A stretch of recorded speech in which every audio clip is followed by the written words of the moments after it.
Hi there friends, it's Katie from Plan to Scrap. This time I'm bringing you a process video for creating your own background and pattern papers. I'll link to anything that's currently available for purchase online in the description below. I'm going to use the packaging technique to put some splotches of orange on the page. If you don't make a mess when you're doing mixed media work, you might not be challenging yourself enough. You're definitely missing out on some of the fun. The mess is one of the reasons that I love this glass mat. I overdid it a little bit with the spray, but it's just going to wipe right off in the end. For this background, I wanted the spray to sit on top of the page, so I gave it a coating of white gesso, which is why the page looked a bit warped in the beginning. Why white and not clear? Clear gesso has a lot of grit to it, and white gesso is pretty smooth. Since the next step is going to be to stamp on the page, I decided to go with a smooth finish.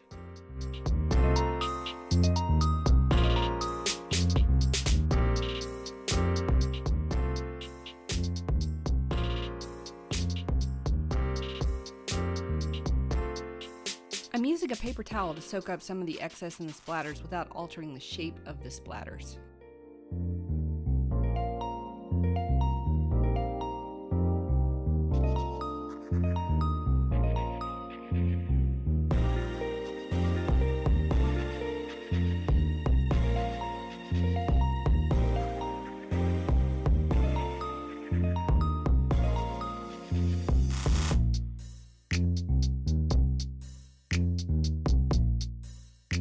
This spray is probably discontinued.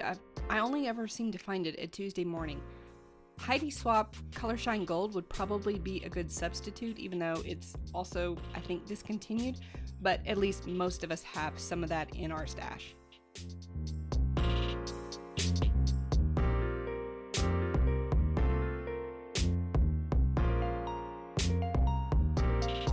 I swatched all of these blues to see which one worked best. I had a feeling it was going to be that Manganese Blue, but I wanted to be sure.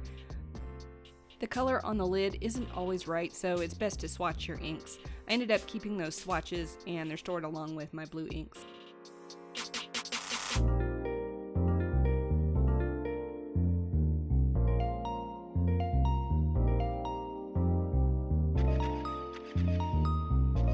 For my first background, I'm going to show you how you can use card-making sentiment stamps for scrapbook pattern papers. Most of these sentiment stamps ran me less than $2, and they all contain some version of the word hello.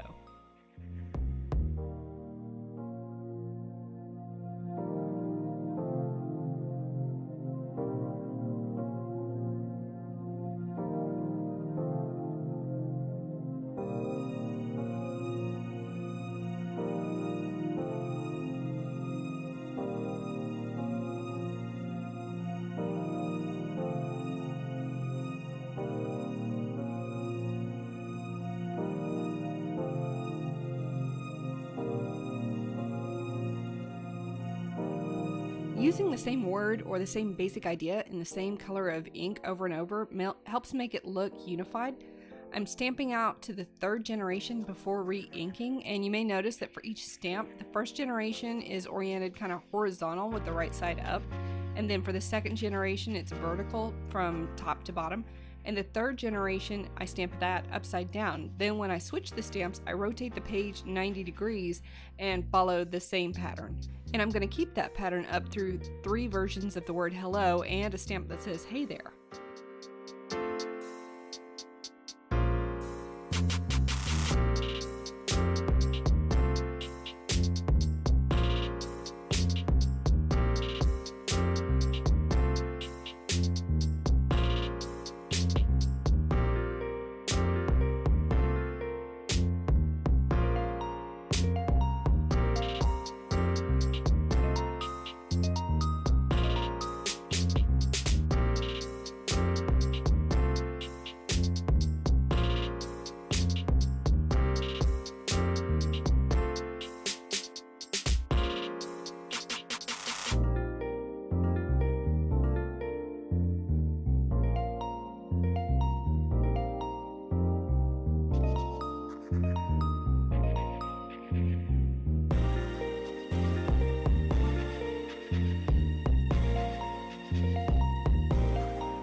I had to struggle a little bit with this one because it was a fairly new stamp set. I don't think I'd ever used it before. And then I realized that the leaf laurels are part of the sentiment, so I just clipped them free with my scissors. If I ever need to arrange them that way for a card, it's going to be easy to just put them back in the same position with a stamp platform.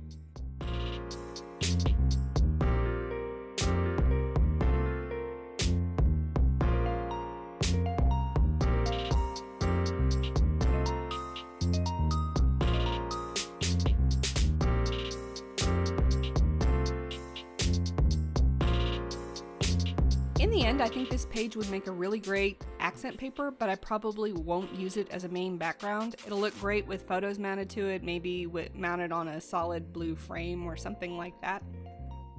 For background number 2, I thought it'd be fun to take the idea of using supplies in different ways a little farther. Not only am I going to use planner stamps on this sheet, I'm also going to ink them using spray mist instead of just normal stamp ink.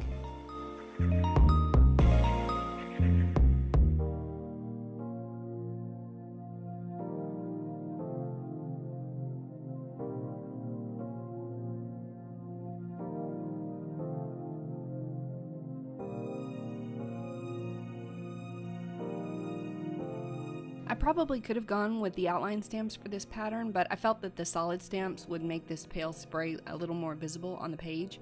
I think if I had used the outline stamps for this part, they probably would have gotten lost on the page.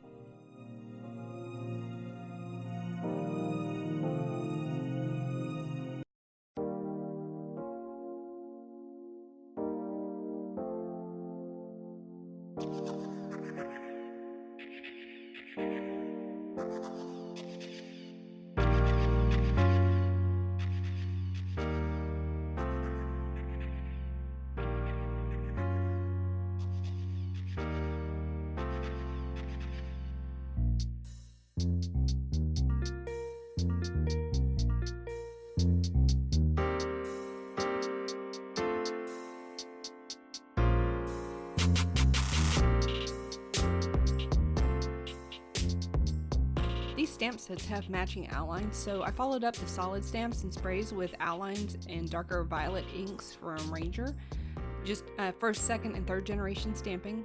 Of all the pages I did, I think this one looks the most like a B-side pattern paper, and it'll be perfect for when I need something with a pattern that's not too flashy.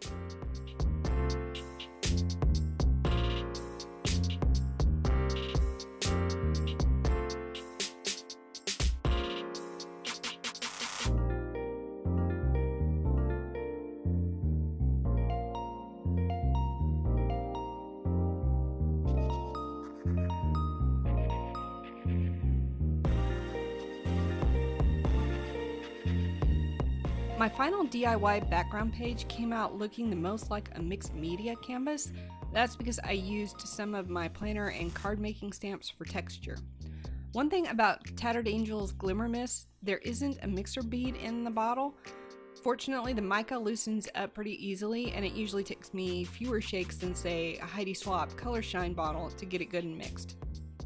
I didn't gesso this sheet because I wanted the spray to soak in pretty readily. And PSA, if you don't want a clogged sprayer bottle, be sure to wipe off your nozzle in between uses.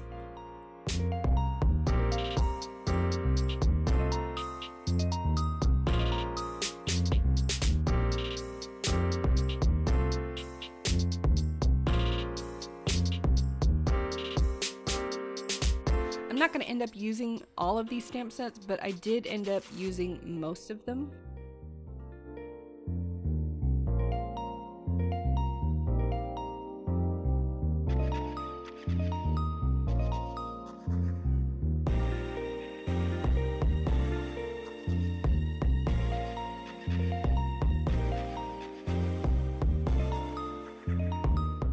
I love the black on pink look that's beginning to take shape here.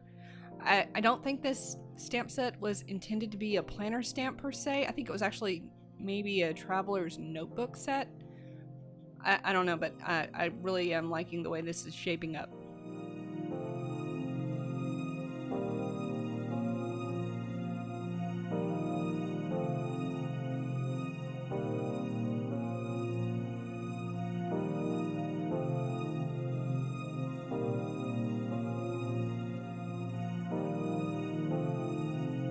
On this page, multi-generation stamping is helping to create the appearance of dimension on the page.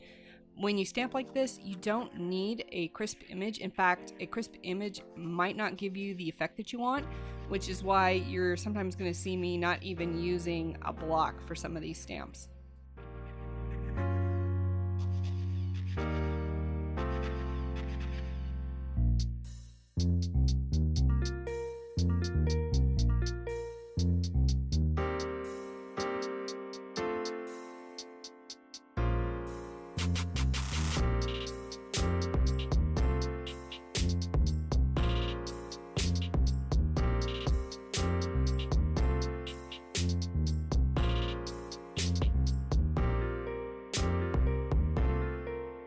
That's it for today's process video. I post videos about scrapbooking, card making, and planning every Monday, so be sure to subscribe if you like paper crafting.